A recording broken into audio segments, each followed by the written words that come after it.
Welcome to the live stream of consciousness. The live stream of consciousness is on a quest to unravel the mysteries of existence. Every episode, we ask the fundamental question, what is consciousness? Is consciousness merely a product of our brains, or does it connect us to something greater? Explore the very fabric of our thoughts. Don't miss a moment. Expand your awareness and tap into the boundless potential that resides within you. Welcome to the live stream of consciousness. Yes, welcome to the live stream of consciousness. You are in this moment. That's what the live stream of consciousness is. I was trying to think of some things to say about what is the live stream of consciousness. My name is Michael Zinn, by the way. It is August 15th, and this is the live stream of consciousness. The live stream of consciousness is always, but on Thursdays at 9 p.m. Eastern, we focus it right here. Everybody kind of focuses their attention, and we become a collective unit, and that's what the live stream of consciousness is. So if you are new here, I thought about this recently. I should do this right at the beginning. Take care of business. Just comment in the comments, hashtag live, if you're watching me live. If you're watching me in the replay, comment hashtag replay. This way I can get an idea of who actually catches me live, who catches me in the replay, and the comments help add to the algorithm and tell people that tell YouTube, the people, that you want to see more of this. So welcome to the live stream of consciousness. I see Pauser out there greeting all of the ascending fractal wonders. I love it when she does that. And I see Tim out there, and Ninja Kitty, of course. Welcome, welcome, welcome. It's exciting. It's still August. I was able to slow down a little bit of the year that started speeding up when summer came. It started seeming like it was going fast. And I see Al Hurnyak. What's up, Al? Welcome. I think that's Al. But welcome. Anyway, I was able to slow down the year by just enjoying each moment, enjoying each day, waking up and having the intention of saying, the summer's not going by too fast. It's still here, and voila, I did it. It's still the middle of August, and I'm really happy that I was able to do that. Tonight is going to be awesome. Oh, and live, we have a Peggy Halcombe in the audience. Thank you for that, Peggy. Welcome to the live stream of consciousness. If you're new and you subscribe, I'll ring the bell for you if you tell me you subscribe. And then I will also realize it's 9:03. Time to end the babbling, which is what I'm usually doing at 9:03 after introducing the show. I'm excited tonight. I have a returning champion. I love saying that. To the show, a guest I had a few weeks ago. Eric Hurnyak is the creator of the Long Island Creative Vortex. We spoke all about that path and how that came to be, and I actually got to experience a Hurnapalooza last weekend, so I'm excited to talk about that as well. So welcome to the live stream of consciousness, returning champion Eric Hurnyak. What's up, Eric? What's going on, man? You're going on again. I'm excited to have you back to talk about the experience that you had recently. And you said there were some moments that were really significant to you, and that's what we love to talk about, consciousness and spirituality and all of those things. But before we do that, let's talk about the Hurnapalooza. I keep saying Hurnapalooza. The Hurnapalooza, which is, I guess, really an extension of what the Long Island Creative Vortex came to be, with the projects, with the community canvas idea and the creative people. Tell me about this year's Hurnapalooza. All right. Well, a brief history was my daughter's birthday and my birthday are about 8 days apart. And historically, my wife works with the Hampton Classic on that week. So as a running joke from when my daughter was born, I called it Hurnapalooza, and we were just going to have, like, every day, her and I would just have a big kind of party, like, every day. And that was from her early part of life until 2011. So she was probably like 7, 8, somewhere in there. And then in 2011, I started turning it into a backyard party at the end of the summer. And it's really just a celebration of the people in our lives, just to kind of get a chance to see our friends and let them know that we appreciate them. And it's evolved over the years. And we started doing the canvas thing, I want to say in 2014. I think the first one, I built a big UFO out of foam and had it crash into, just a 4x8 sheet of masonite, and invited people to paint that. And just every year I've put something on the property, but now it's turned into a thing where like I have to up the ante every year.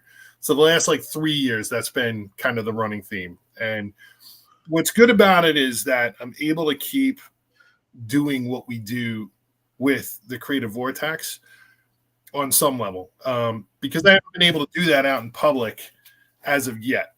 I haven't felt, when COVID hit, Since COVID, yeah, I was going to say. And then I just haven't felt like the right space for it yet, but I'm open. I think this last one we did, I think could actually have legs and travel a little bit, because I have the ability to kind of change that up and make it work in different locations. But this year, every year I do an epic playlist. And this year I kind of took every playlist from every Hurnapalooza and put them all on one big playlist. And because I did that, I wanted to build something that was going to represent that. So I built a giant boombox. Okay, that makes sense. Now it all comes together. And it's just using what I've learned through sign making and turning it into something that people can interact with. And I think it ended up being like a really, it's one of the first times that like I built something and it came out exactly like I planned it to. Oh, that's such a great feeling. Yeah. And that doesn't happen very often. Like you come up with a concept, you execute it, and then you look at it and you're like, that's exactly what I thought it was going to be. That's a great feeling. From start to finish, and I almost didn't do it. Like it was like 4 days before the party, I was like, I can't not do this. And my daughter looked at me and she was like, no, you have to do it. And so I just, from 4 days out until the party, I just worked like a crazy person until we had it up. And I don't know if you have any pictures of it, but you know what?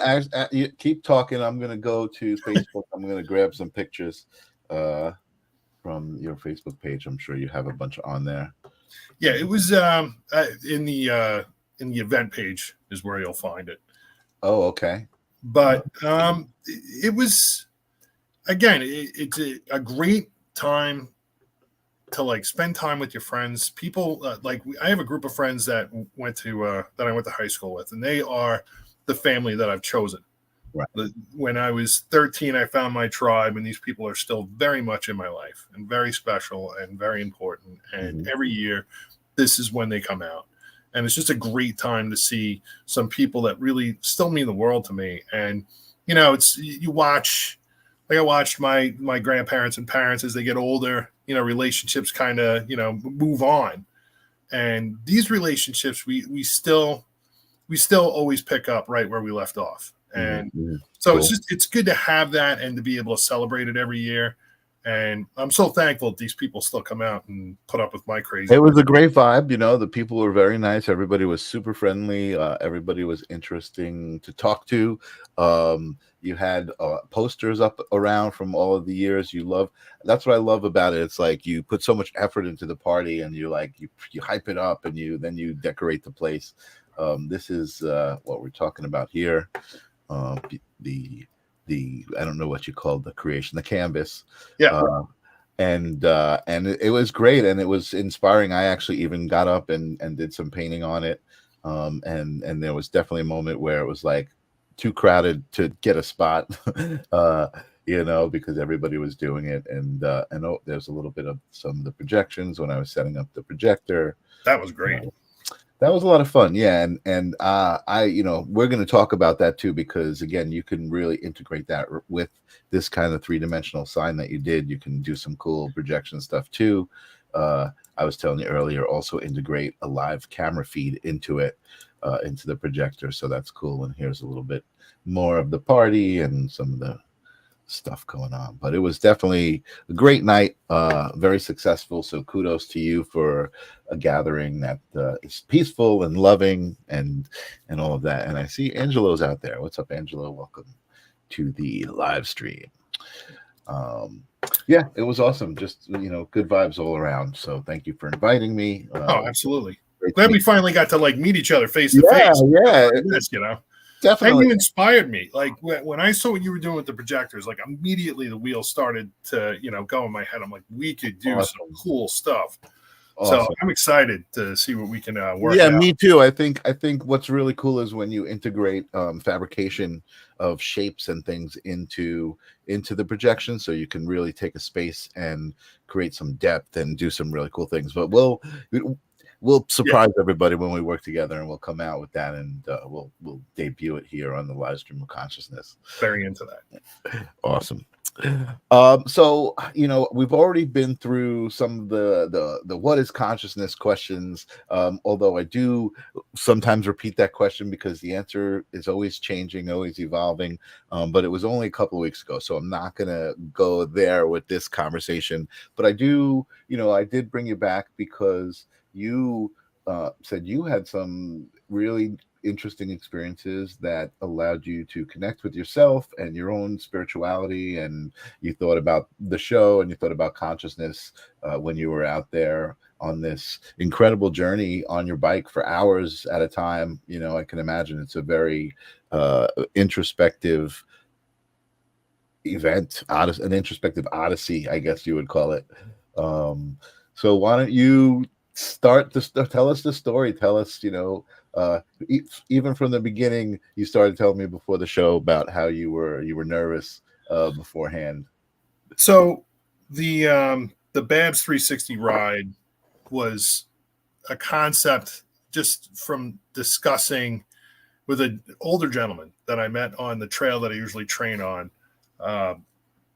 about this trail that goes from Buffalo to Albany. And he said he was doing it, and I looked into it and immediately was inspired. And when I looked through my journals, it was like the day that I decided that I wanted to do it, that same day I was like, I have to do it for a reason.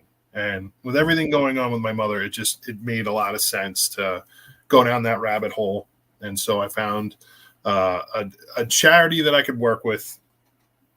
And we spent some time talking. They gave me some infrastructure to work with to create the fundraising page, and it was basically on me as far as how the ride was going to go. Mm-hmm. And I was looking for someone who was going to be my ride along, and initially I wanted that to be my wife, which is why we chose the middle of July, because she works upstate and this time of year, and I figured, just through talking with her, I figured that this could be a great way for us to kind of integrate what she's doing with work and do this kind of event. But it didn't work out that way. So as much as she wanted to be with me on the ride, she really played a huge role in behind the scenes on doing the things that were able to make this possible. Mm-hmm. And I ended up choosing my father to be my ride along. So the story with my father is that he had a heart attack. I'm going to say it was like March. He had a mild heart attack, but a heart attack. And they had told him shortly after that he could go back home and he had no restrictions. And that really wasn't the case. He's had a lot of issues with medications, and he's pushed himself and had issues. And this has gone on and on. And I was looking for a way. He'd been looking for a way to include himself on this whole journey with my mother. And if people aren't familiar, my mother is currently at the end stage of glioblastoma, grade 4. So my father's been looking for a way to be helpful, to be, just to kind of, to do something, because everybody wants to kind of do something when you're in the situation. And I just thought, if we could share this experience, if we could have this moment where, he's supporting me as I go through the ride, this could be a real special bonding experience for him and I. Mhm. This could be a great situation for him to get kind of out of his head with this whole heart attack stuff. Mhm. That was the intention. Mhm. And so he was my ride along, and it was great. You know, I drove down a couple days before, and I saw my mother. And at this stage of the game, with her progression, her communication is very labored, but you can tell that there's some sort of consciousness in there. There are things that she says, things that she alludes to, that you know she's in there, even though she really can't communicate.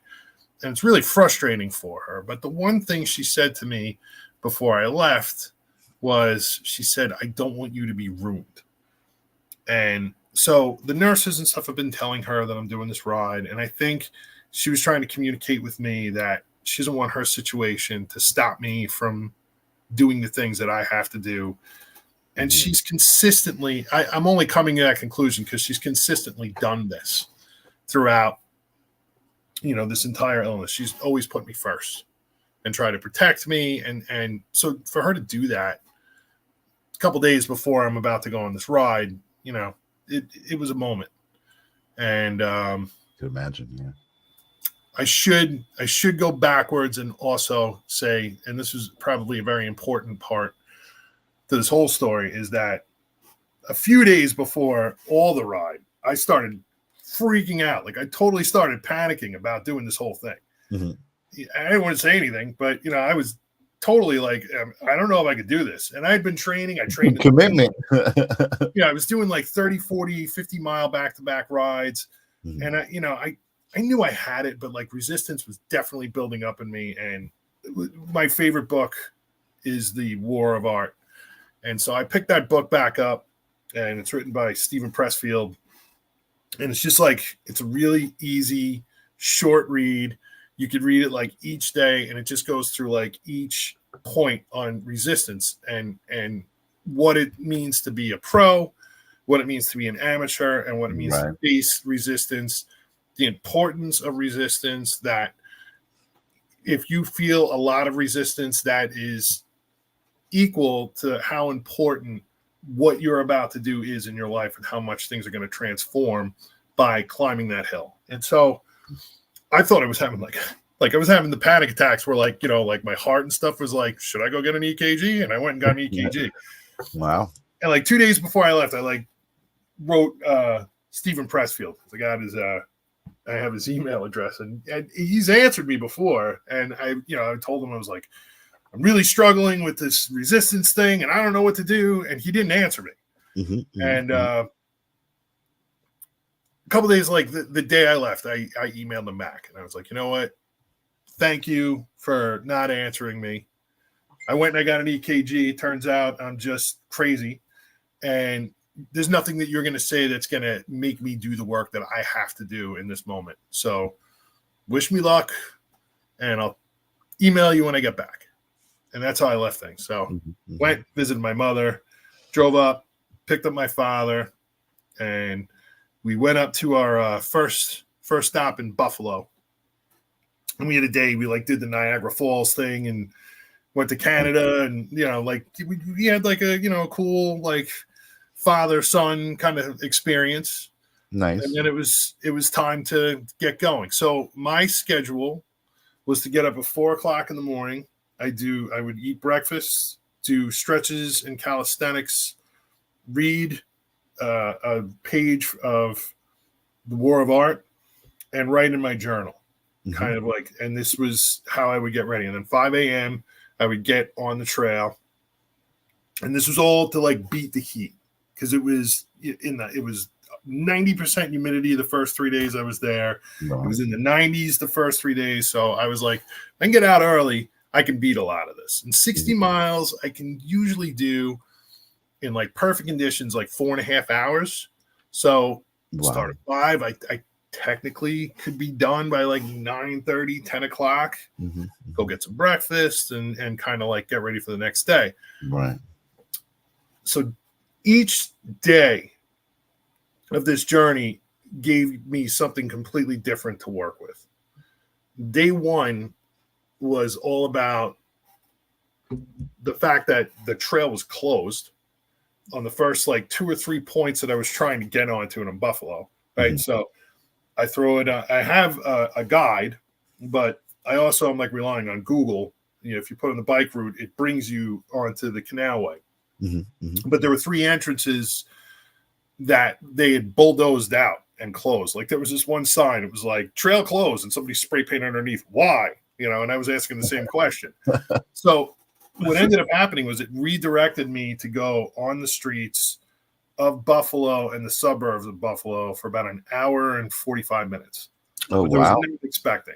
And I, you know, like I had so much nervous energy. I was kind of scared, you know, because I was just getting started, didn't know where I was going, didn't know if this Sure. was leading me, you know, to a point where I was going to be able to hit the trail. And there were a few issues at play. Like I didn't even start my my iWatch because I was so nervous.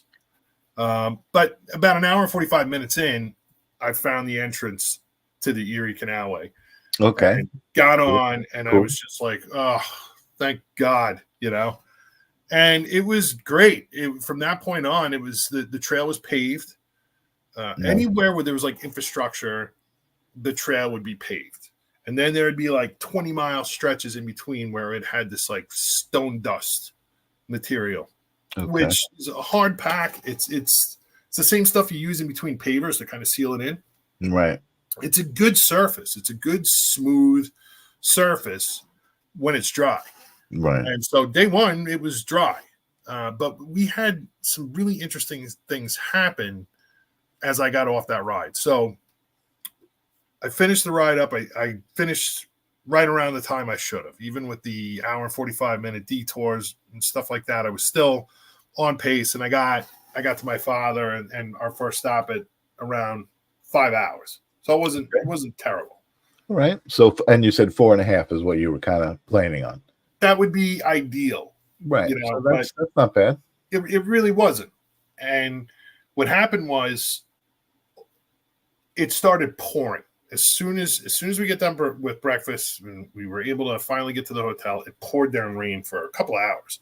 Oh, wow. And we were watching the news, and there were tornadoes that were hitting areas like Rome. Oh, wow. And different parts like all around us. Where we were, it was just pouring down rain. Right. And I remember my father and I decided we were going to go grab a bite to eat. So we get out of the hotel. It stops raining. We jump in our car. We go to the restaurant, get out of the car, get into the restaurant, whatever. And it starts pouring again while we're in the restaurant. And then when we finished eating, we walked back out. It stopped raining. And it was just one of those moments where it was like, what's going on? You know, we get back in the car, get back to the hotel, starts pouring down rain. And it was like a 50-50 of whether or not it was going to rain the next day. Okay. So I just figured, all right, I'm just going to wake up and we'll just see what day 2 has to offer. So we get up and it's did my thing, the 4 a.m. thing. And we get in the car. And again, I have this like nervous energy. And my father just isn't like, I don't know, I guess he's not the same since he's had the heart attack. So we're trying to find like the entrance to get back on the trail where I was, but there's a bunch of bridges out and he's trying to figure it out and he's not really communicating with me. And I'm, nervous about, what I'm about to get into. Yeah. I wasn't very graceful. You know what I mean? Yeah. Patient. But we figured it out. And we get to the spot and it gets started. And I got to tell you, it was like one of the coolest bits of this whole trip was like the scenery was amazing. So it's just waking up and catching these like awesome sunrises next to this canal. And by the way, you're on a canal. So Okay. it's level. And the first 5 days of this ride, it's level. So in my head, I'm like, oh, it's level. That means it's going to be easy. What level means is that if you're not pedaling the bike, you're not moving. Right. So you constantly have to put effort in. And so that is a big lesson I learned from day one. Okay. Constant effort. There was a whole new groove to get involved in that's very different from what I was training on. Plus the terrain when you get on that stone dust material, it's not like being on pavement. It's Right. not like being on a dirt road, but you got to get used to it. The same, I was telling people that the same effort on a paved road where I get like 14 to 16 miles an hour on that stuff, it's like 10, 11 miles an hour. So it's a big difference. Yeah. So I get on the trail and it's that stone dust material a lot of the day. And because it poured down rain the day before, I counted 9 trees that were down, big ones too, that like I had to like climb over and like kind of haul my bike over. I remember, yeah, you were telling me the story about having to pull your bike over one of the. Yeah, it was a couple of them. It was no joke. And that's the thing. It's leaving at 5 o'clock in the morning. Nobody's gotten there to like clean the stuff up. Right. 99% of this whole trip, I was on this trail alone, which was amazing. But also, day 2, it was like, a thing. And the bike, when I was on the stone dust, is sinking in slightly into the ground, not like being on top of the pavement. So it's really a lot more effort to get. And it ended up being like a 6-hour day. Oh, wow. A little bit less miles, but it was a lot more effort. And it was a day where it was frustrating. And I really ended up having to get back into some of the hacks that I would do when I was training, which all involve, it's a mental practice. It's gotcha. Get back into the fundamentals of what's important. How's my breathing? How are my legs? How's my machine that I'm working with? Is the bike, sound? What am I thankful for? Right. How can I show love? And when I got to that, what was I thankful for that I was able to do this?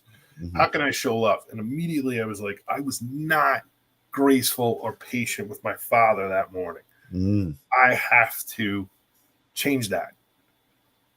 And that was a moment on the trail. And it was a moment, okay, hold on to that. And now how are we going to make this like a healthy experience? And it was just to get myself back into the moment.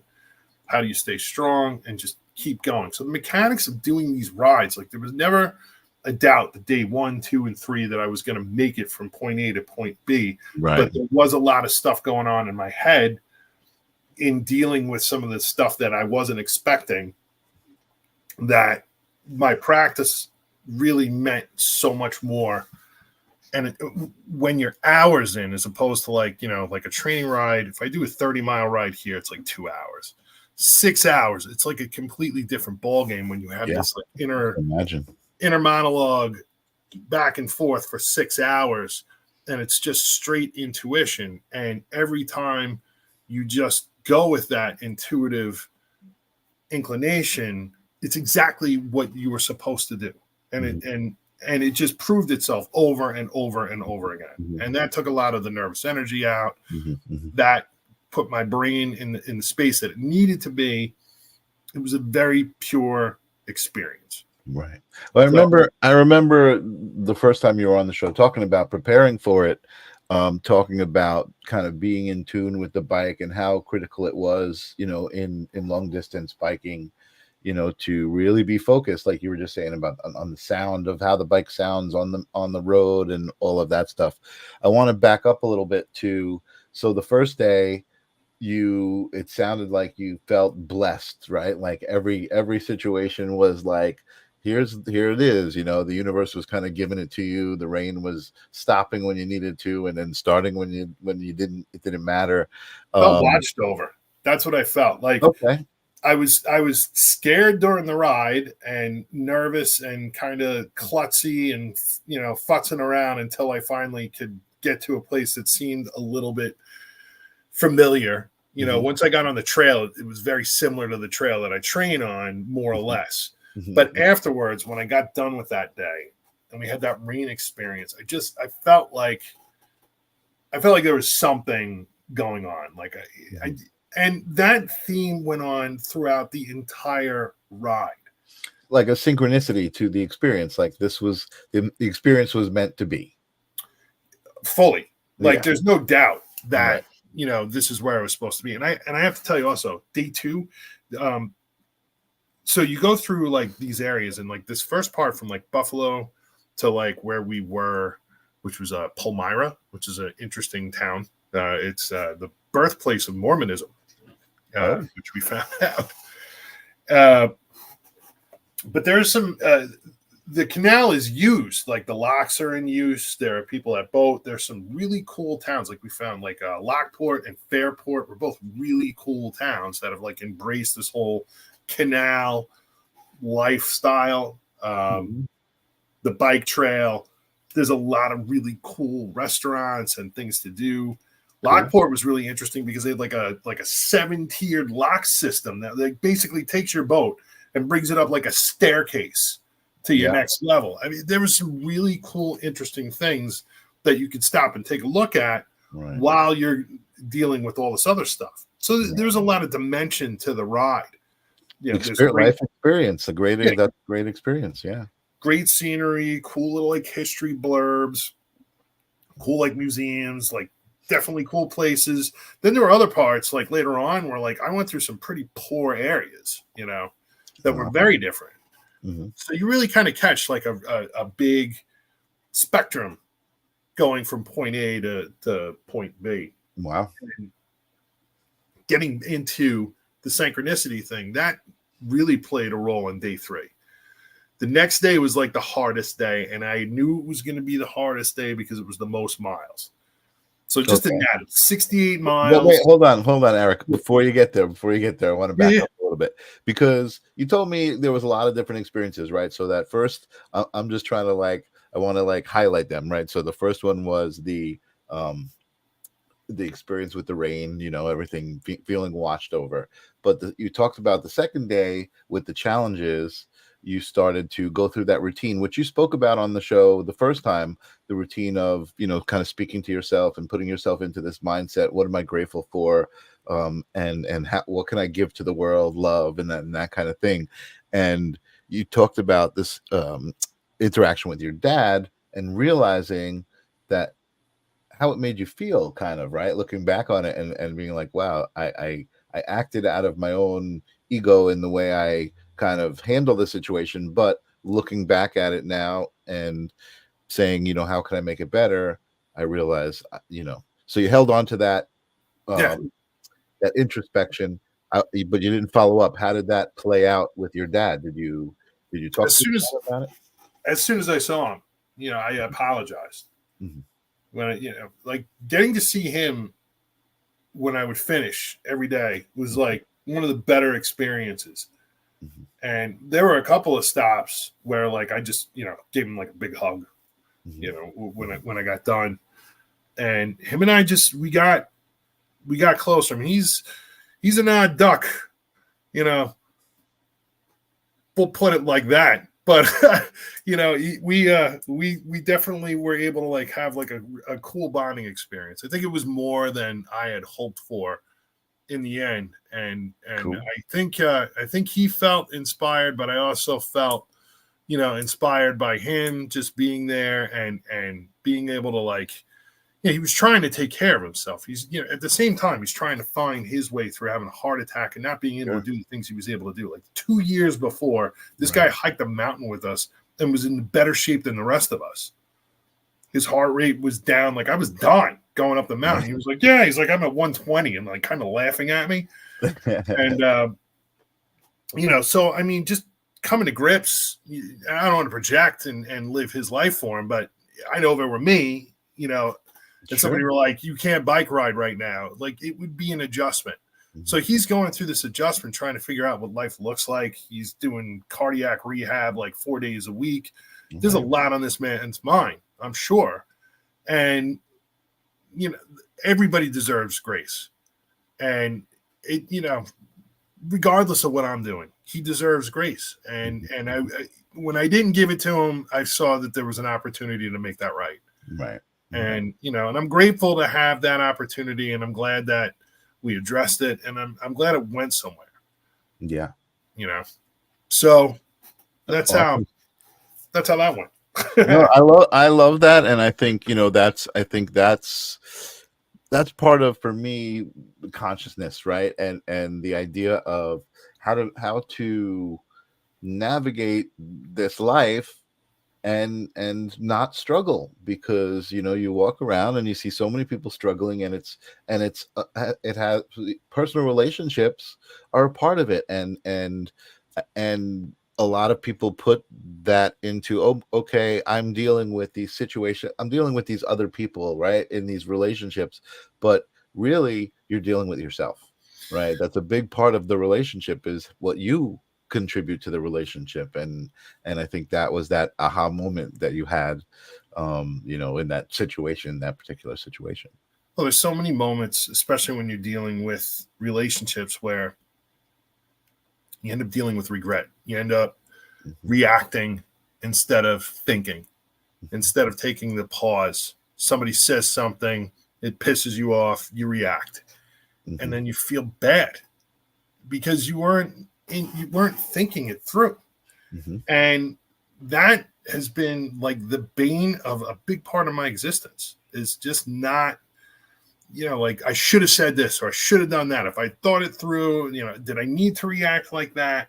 And so trying to like get ahead of it and trying to like catch those moments beforehand are important. And, at least each day you get a chance to try it again, because throughout the day you're going to have a weak moment here and there, but sure, if you can catch them, if you can, and that's what the practice that I do does for me. It brings me back by asking, like, how can I show love? It makes me look at the moments where I didn't. It makes me look at the moments where I wasn't paying attention and I reacted, and how can I do this differently so that I'm putting the better foot forward. And having the opportunity to do that for hours at a shot changes a lot, because it's just constantly reinforcing, like a more conscious existence. And that's what this whole ride ended up doing for me, that I didn't expect. I knew I would get from point A to point B. I knew I was trying to figure out what it was going to mean. How does this work with my mother? I'm trying to do something like, to honor her, but I'm also having like my own experience. So what does that mean? And how do I keep it from being like this ego trip? Because I don't want it to be an ego trip. I want it to be something special. Yeah. And it ended up being something special on ways that I just didn't. I don't know why I didn't think that it was going to happen this way, but I didn't. And I'm glad I was surprised. Yeah. Well, I mean, even when you talked about it on the show the first time, I think there was an energy around it that it didn't seem like an ego thing at all. It definitely seemed very authentic, and the way, like you said, you kind of heard about this trail and you were interested in biking. You're like, oh, I want to do this trail, but how can I make it mean something, right? Like you kind of had this intuition that there was something that you could connect to it. Angelo has a question. He says, when I go bike riding, I like to listen to the birds. It relaxes me. Did you have any experience in particular, or fully day 3 All right, let's hear it. I saw cardinals the entire trip, that entire day, and it was the worst day ever. It was forecast to rain the entire day, and so it was hit or miss whether or not I was even going to do day 3. I had built in a day off, which was day 4, just to kind of get my legs back. And at that point, like, I would have been riding well over 100 miles. And I hadn't done this kind of riding. I've done like a century ride at a shot, but I hadn't done like 180 miles at this point. So I wanted to build in a day. So I didn't know if it was going to be, we go to the next location and I backtrack the following day, but it just worked out. Like, the weather held for me the first 3 days. It rained everywhere else but where I was.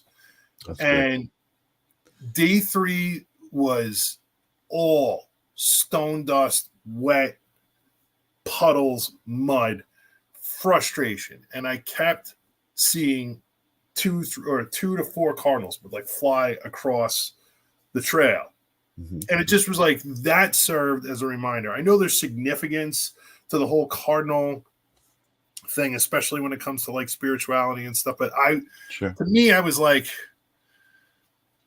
I'm so like, I get so like I push a lot of that stuff off, and maybe I shouldn't, but I remember like hearing like Wayne Dyer say something to the effect of, we're constantly looking for these like spiritual experiences, but really we already are spiritual beings having a human experience. So it's like you're kind of wasting your time here looking for like these magical things to happen. And when I heard that, it made a lot of sense to me, because I've chased a lot of those rainbows, you know, as it were, in other parts of my life. And now it was like, okay, I wanted to find something more authentic.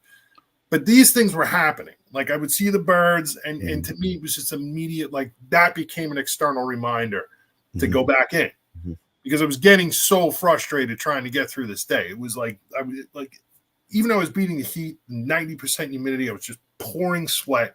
Right. And so like I would see those birds, and then that would bring me into hearing the water, seeing like different sceneries. And some of the pictures that I got, like there were moments where I just had to stop and take a picture. Like I got this great shot of a deer like in the water, some cool, you know, cool birds. A lot of like cool little moments where I would see like, you know, waterfalls or the locks or whatever. All of those things were great just to be in there. Yeah. You know, to be riding and be in that. That said, day 3, a lot of it was on the road. And Google screwed me. Google took me 9 miles out of the way and took me to, I was on this Route 31, which kind of goes along the whole canalway. And it brought me up off Route 31, up this hill. I get to the top of the hill where there's supposed to be a road. There's no road. There's like somebody's property. There never was a road there. Google totally lied to me. And so I had to like backtrack. And so now a 68-mile day turned into like 78 miles. Oh, wow. And that was the day where I ended in Syracuse. It took me, that was 7.5 hours of being on the bike. Wow. That's a lot. Wow. Yeah, when I got off that bike, my legs and everything was just like, you know, once you get past like 6 hours, 7 hours, like you start to feel it. Hallucinate. You know, I mean, you know, when I did my century ride, like the last like 30 miles of it, like I felt every mile. Right. You know, and so I mean, we were getting into that territory, but it was still doable. But it was a very hard day. But there were a lot of external reminders that again, like pulled me back in to the headspace that I needed to be in. I love that, the way the birds were like the trigger to bring you into the water, hear the water, to just be mindful, right? You were like, oh, that's right. There's nature around, there's life happening, there's all this other stuff outside of me. It just kind of, well, like, yeah, I mean, it was the cardinal itself was reminding me, number one, to go back into my practice, but number two, because I knew that there was some sort of a spiritual connection, it just brought me to my mother. And it just kept like, if my mother can go through what she's going through with this illness and still turn around and say to me at this stage of the game, I don't want you to be ruined, or show me some sort of loving moment, never complains, never, you know, why me or anything like that. If she can do this, then I can find what it's going to take to get through this moment. Right. Because the whole purpose for me riding to begin with is to find the strength so that I can go and be with her and give her the best part of who I can be. That's 100% why I ride. Because if I didn't have this, I would melt down. But because I do, I can bring that consciousness to the table, and instead of like, you know, being angry about what's happened or sad, which it happens because I'm, you know, constantly grieving, but I can deal with it, and I can deal with it healthy because I can get on the bike and I can put it there and equate it to, if I can get through this moment, if I can get through this mountain, if I can make this mistake and turn around and figure it out, then when it's needed in my personal relationship, I can bring that same energy to the table. It's the strength that you're built. It's like you're offering her your strength, right? And your well, I can offer resolve, right? Yeah. So, you know, and beautiful. So that was that day, and that ended up being a great day. It was a hard day, but right after I got off the bike, things started to clear up. Humidity started to go away. And my day off in Syracuse ended up being a beautiful, beautiful day. I don't think it hit 80. We didn't have a lot of humidity. It was just It was a nice day to just kind of like, I kind of was like, I should really get on my bike and do another day, but I wanted to stick with the schedule. I mean, right. That's day 4. You took off on day 4, so you took off to rest. I did take off to rest, and then also it was like I was meeting my wife on Sunday, so I started on Monday. So to have that one day off kept us on a schedule, so where I could meet her when she would be off her work. So that night, I woke up. Well, I never went to sleep. I was petrified. All the like taking the day off was great. It was also not great because all the lactic acid and stuff that was in my body just hit my legs bad. And so I was up all night and I was in pain and I was scared because at this point I'm 3 days in.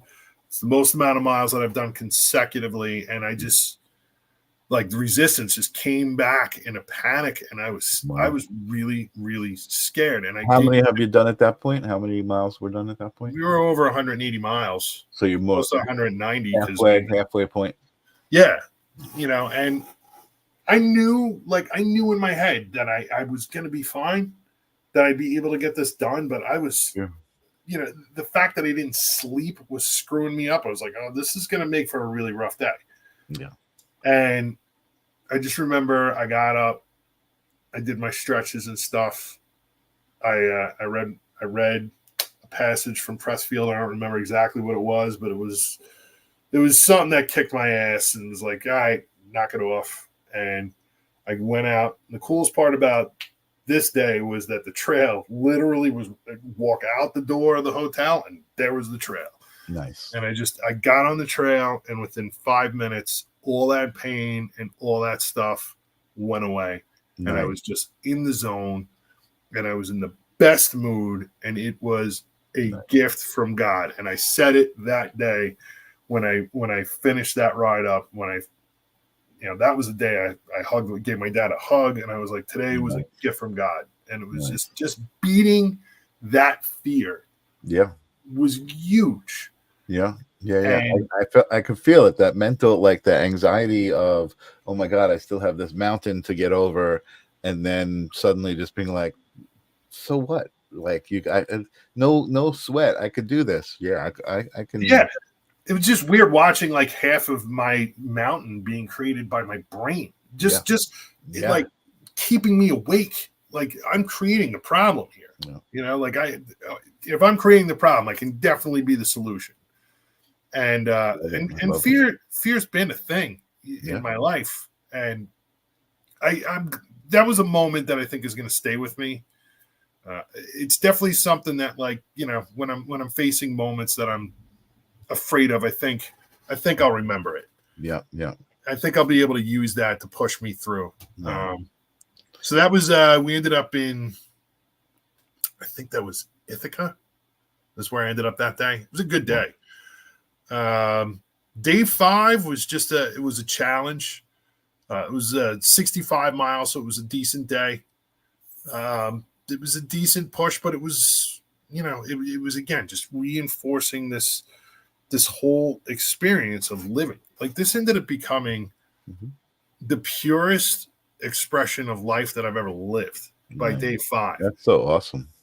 Because I wasn't even getting like telemarketing phone calls, like we started the trip with Trump getting his ear shot off and pretty much like was out of the loop after that. That was like the Sunday or the Saturday or whatever, right before I started riding. And then I was just pretty much out of it throughout the whole ride. I mean, there was stuff that we were kind of watching on TV here and there when we were in the hotels, but we really wasn't paying attention. It was like, by the time I get back to the hotel, I was just fried. You created your whole moment, right? The whole 5 days, the whole journey was about the journey, right? You had enough to focus on. That's awesome. There's a good question. Justin Freeze, welcome, Justin.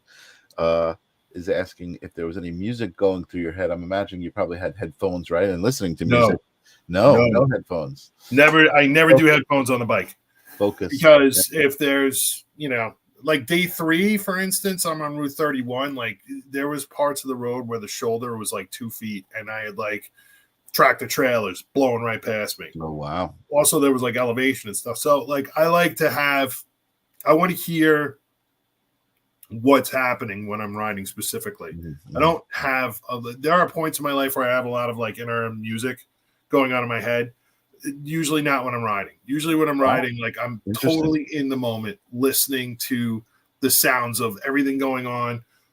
Number one, because I want to be there, but number two, because I want to be aware of what's going on around me. So if I have to react, I can react. Sure. So that's a big thing. Interesting. You know what? And as you're describing it, and I'm kind of putting myself in that position, that becomes the music. That becomes the symphony of the moment, right? That you're in, and I'm just being all woo woo, but I will tell you, there was right before I left, I watched a lot of videos on guys that did this trail, and the one thing that was in my head the entire time was like I watched this one guy, and he was from Florida, and he was like an older guy, and he had this like accent. He sounded like a Muppet to me. And every time he would stop and look at anything, he'd be like, "Oh, look at this trail. It's beautiful, so beautiful." And so every time I saw something cool or really neat, or I had like a moment, like for a second, I'd be like, "Wow, this is really cool." And then, "This is beautiful." Like, I like ruined the ride for me. He ruined it for you. That's hysterical. But you know what? No, but I think that is kind of part of what you're saying, is that the intense focus of the trip allowed you to be mindful of the whole experience, every minute, of the experience, all of the scenery and all of the cardinals, everything. It sounds like you were really connected to the whole experience.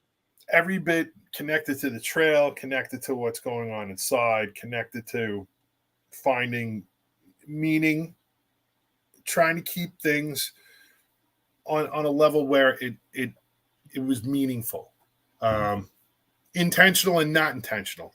Mm-hmm. And it was great. I mean, day 6, the biggest thing that I struggled with was the fact that it was day 6. I mean, day 6 was like the day that you started to see the mountains as you were getting closer to Albany. And there was this one spot where I saw the General Electric factory or whatever it was on top of this hill. And I was like, wow, that's really cool. Mm-hmm. And then I had to ride up the damn hill to get to the General Electric factory because it was like right on the trail, and it was the worst. I mean, I was standing on my bike on the lowest gears, just dying. And I remember like I got up to what I thought was the top of the hill, and some guy was going down the other way in like a really awesome bike, and he was like, "Hey, good morning." I'm like, "Nah, not so good." And was that because you wanted to see it, or was that part of the actual? Like that was it was like a clearing where I saw it, and I was like, "Oh, that's cool." And then it wasn't cool when I had to like ride up to it, and it just went. The hill went on forever. And then when I saw that guy, I thought it was at the top of the hill, and it wasn't. There was like a lot more to go. And I finally got up to the top, and I took a minute, had my heart attack and everything, and kind of like looked at the scenery and saw like mountains and stuff. And I'm like, "This is so cool." And then I got on my bike and I coasted for 2 straight miles. It was just the best. Yeah. It was like the only time that like I coasted this entire trip was that, and it was just so much fun. And I remember the way that it brought me up to the Hudson River, and I was on the Hudson River for a while before I got to Albany, where there was a spot on the Lake Erie that I started at that had like the nautical with the primrose or whatever it is, the east, north, south, east, west thing in a circle. And then it was the same exact thing when I finished in Albany, right on the river. And I was on the river for a while, and it was just hitting me that this whole experience was going to come to an end. Like my time on the trail was going to come to an end. This moment that I had with my father was going to come to an end. Mm-hmm. The real world was going to start to hit. I would have to be back with the noise and, you know, all this crap, you know, that goes on in the real world was coming. And I remember when I finally ended the trip, it was awesome because I stood there for a minute and this couple passed me and they were like, "You just finished the trail?" And I'm like, "Yeah." And they're like, "Yeah, we did too." And it was so cool. Like, we just had this moment. They were like, "Congratulations." And I was like, "Yeah, you too." And then I got in my car and I just burst out in tears. I just had this like just total emotional dump. And, you know, part of it was like, you know, just knowing that this chapter, all the work, all the training. I mean, I started really training in like April, and we raised like close to $9,000 through this whole thing. People were like giving the entire time, which was incredible. I think, yeah, we raised $86.30 was what the total was. And people were like doing this right along with me. And that was an experience, just constantly trying to get, you know, the funds up. And I'd never done a fundraiser before. I had no idea what I was doing. It's probably annoying the piss out of all my friends and stuff like that. But whatever, the majority of the funding that we raised, that $86.30, came from family and friends, which is awesome. It's amazing. I can't believe how many 87.35. 87. Okay, so I was wrong. That's no, you know? that's amazing, and I feel, you know, I don't think, you know, Eric, we just kind of met recently, right? But your energy is so positive and loving and inspiring. You know, I don't think people were annoyed at the fundraiser that you were doing. I mean, obviously they all helped out. Everybody helped out as much as they could, and you were able to have a successful, you know, fundraiser and experience. You know, I don't think we do that enough. I don't think we set ourselves up for these, like, okay, I'm going to do this, a challenge. You know what I mean? And then we follow through with the challenge. I know for me in my life, I'm thinking of, like, you know, not that it's anything, it's not even the same, but like I did back in 2012, and I've spoken about it on the show before. I did this, had this idea for a calendar, the Women of Armageddon, right? 2012, the world was supposed to end. You know, I was like, what's going to happen to the Swimwear Illustrated calendar? So I came up with this idea for a mashup for, you know, Victoria's Secret meets Mad Max. And that project, like, had so much life for 6 years. I did 6 years of calendars, because all of the people that would get involved would just really, like, I guess, like, it was that thing, that idea of, hey, let's set ourselves up, give us a project, give ourselves a goal, and work towards it. You know what I mean? And not that it's the same thing physically, but it or is like that, but it's the same. It's the same. It is the same. Yeah, and the flow state. The hardest part about doing any is, like, I am no different than anybody else. As a matter of fact, like, I'm not just a regular person, you know. Like, I did what I did, and the hardest part of doing it was just putting my feet on the floor, you know, like getting out of bed and stop with all the crap in my head telling me I'm tired or I could push it till tomorrow or whatever. Setting those goals is what inspires me to get out of bed, put my feet on the floor. And it's like, once you stand up, that's the hardest part. Now you just go in motion and just push yourself through and you'll be fine.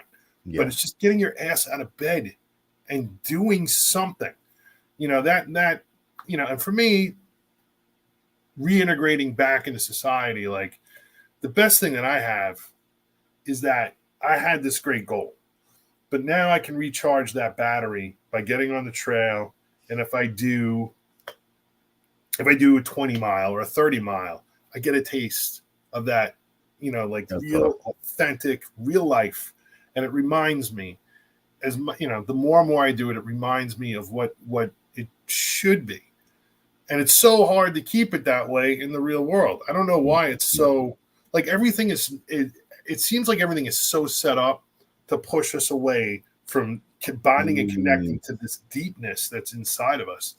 You're opening up a can of worms there, Eric. You're opening up a can of worms. Yeah, but, you know, I mean, it just, like, everything is just meant to pull your attention away from really doing the important stuff. It's just, you know, fill this hole, but you'll never fill it. Yeah. You know, with like all the crap that's being advertised, or the likes, or the, Yeah. you know, the post that nobody looked at, or the algorithm that you didn't seem to catch, or whatever. Like, none of this is ever good enough. That's right. And there are these moments that you can have that feel like this felt good enough. When at the end of the day, like, this felt good enough, and it felt like there was going to be more of a long-term answer to it, where like everything else in the day-to-day that you can't help but be involved in doesn't have that. It's just so short-term, instant gratification, and you always come up short, and everything's designed this way. You know what? And I agree with you. Interestingly enough, next week I'm going to be talking about conspiracy theories with Metatron. It's going to be a really awesome show. I'm really excited. I don't usually like to give that stuff energy by even talking about it, but I certainly feel like there are forces out there that, like you said, are intentionally trying to pull us away from our own humanity and the real power within. Now, I want to say this because I think this is a moment right here for me. I'm trying not to tear up, and I hope this means something to you. I don't know if you could see the screen right now, but Al Hurnyak, his comment is, "My kid is my hero."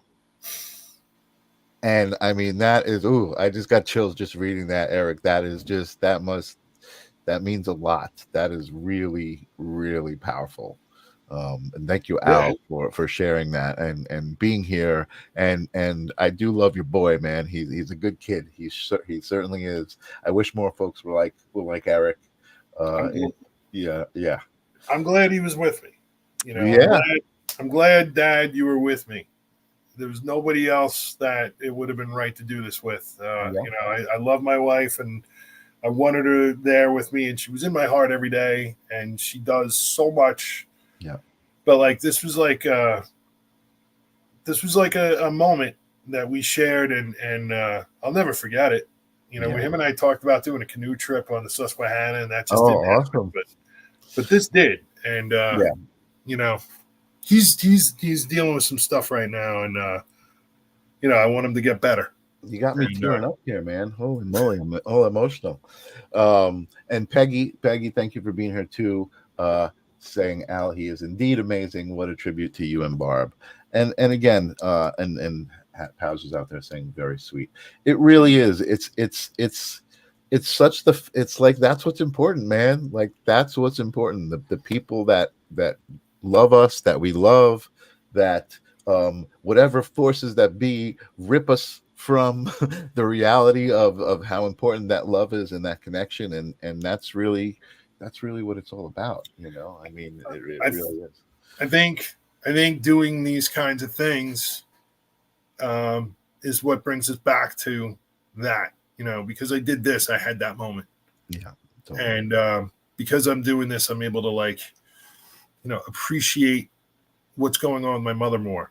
You know, like, both my mom and my dad didn't ask for what happened to them to happen to them, and it seemed like life for both of them just turned on a dime. And for me, that just means that, like, you got to do things that matter now, because tomorrow is just not a guarantee. You know, tomorrow everything can totally get turned upside down. And what do you want to do? Do you want to, like, live your life saying, like, man, I should have? Just do it. Just love it. You know, I love it. I love the fact that, like, even though, like, you know, you're not a psychic medium or whatever, like, the basic message that's coming through is so important, and that's what the live stream of consciousness is about, is really being able to connect perspectives, connect experiences, and help each other get through the moments that might seem tough, because really they're not. You know, it's all how we handle it. And I see a new Anam out there. Welcome. Thank you for being here and joining us. Yeah, Eric, you're amazing to talk to. I'm excited that you and I are now friends. Me too. And going to be working together. I'm looking forward to what comes of that. So I'm imagining there may be another appearance on the live stream of consciousness in your future. But thank you so much for being here. I should conclude by saying, so I was going to tell you what comes next. Okay, yeah, let's go with that. What comes next? So, I mean, right now, obviously, I'm coping with integrating what I've learned on the ride and putting it in the day to day. And right now, the most important place for me to be is a presence for my mother. We're right there. We're right at the end. I mean, she's mentioning relatives that have passed over the last few conversations. She had a conversation with a very close friend of ours today where she mentioned her parents are talking to her from heaven. And it's just my place right now is to take what I've learned from this and bring that to the table for her, because I know she's scared, and I know she's dealt with all the issues, all the 8 stages of grief that people go through. I'm sure she went through it. She just never let me in on it.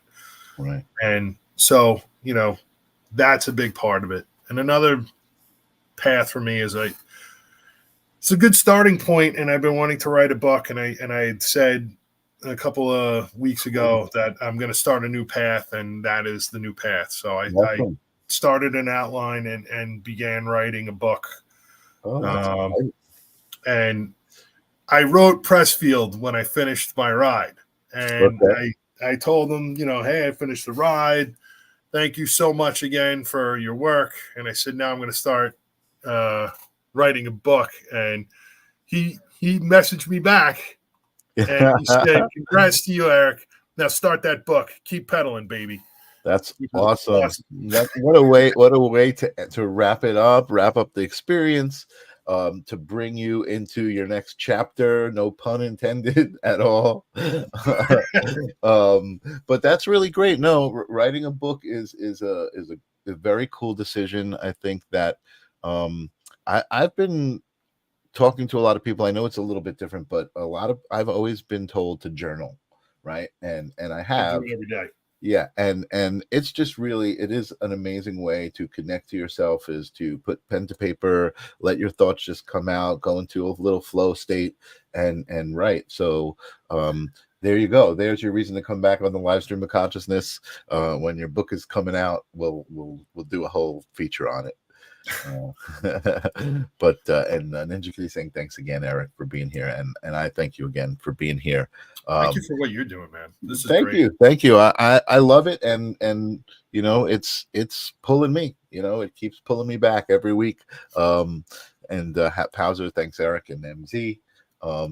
I usually put people in the green room, but I'll let you stay here for a minute while I just look at my calendar real quick. I do have some cool stuff going on next week. As I said, I'm having a special episode on Wednesday with Wendy Gale, who channels Metatron. And in my last conversation with Metatron and Wendy, Metatron wanted to talk about conspiracy theories, which I find really super interesting. And like I said, I try not to give that stuff energy, but Metatron, I got to talk to Metatron about that stuff. I don't even know what Metatron is. What's this Metatron? So Metatron is one of the hierarchy of angels. Like you've heard of Saint Michael, and all of the different angels have different connections to God and source. And Metatron is, I believe, the first angel, and really the conduit to anything that exists physically is Metatron. So kind of it's interesting. You'll have to watch. Wendy can explain more than I can, but it's again, part of why I do the live stream of consciousness is to connect myself with all of these different expressions of how people live their life and connect to source and express that connection. So Metatron will be here on Wednesday talking about conspiracy theories. And then Thursday, the regular night, is John Marine, who is Deborah Markowitz's husband. So Deborah Markowitz was a filmmaker on the show, had some awesome stories, and revealed that her husband John was also quite spiritual and into some of these conversations. So he's going to be on the show. The 29th, I don't know if you're doing it, but I'm going to Madison Square Garden to see Incubus. So I'm going to be off on the 29th. Then we get into September. I've got Lethal Linda coming up. I've got Danielle Bragna. I've got Christine Fay. I've got so many amazing people coming up. So I'm excited. I'm excited. It's going to be a good end of the summer. And again, folks, thank you, Justin Fries. Much love to you and your family. Eric, Justin, man. Thank you guys all for being here and contributing your energy to the live stream of consciousness. And thank you, Eric, for being here as well. Thank you for having me, man. I will see everybody next week as soon as I can find my outro movie here. Peace. What is consciousness? The live stream of consciousness is on a quest to unravel the mysteries of existence. Every episode, we ask the fundamental question that has captivated human minds for centuries. Is consciousness merely a product of our brains, or does it connect us to something greater? Explore the very fabric of our thoughts. Don't miss a moment. Expand your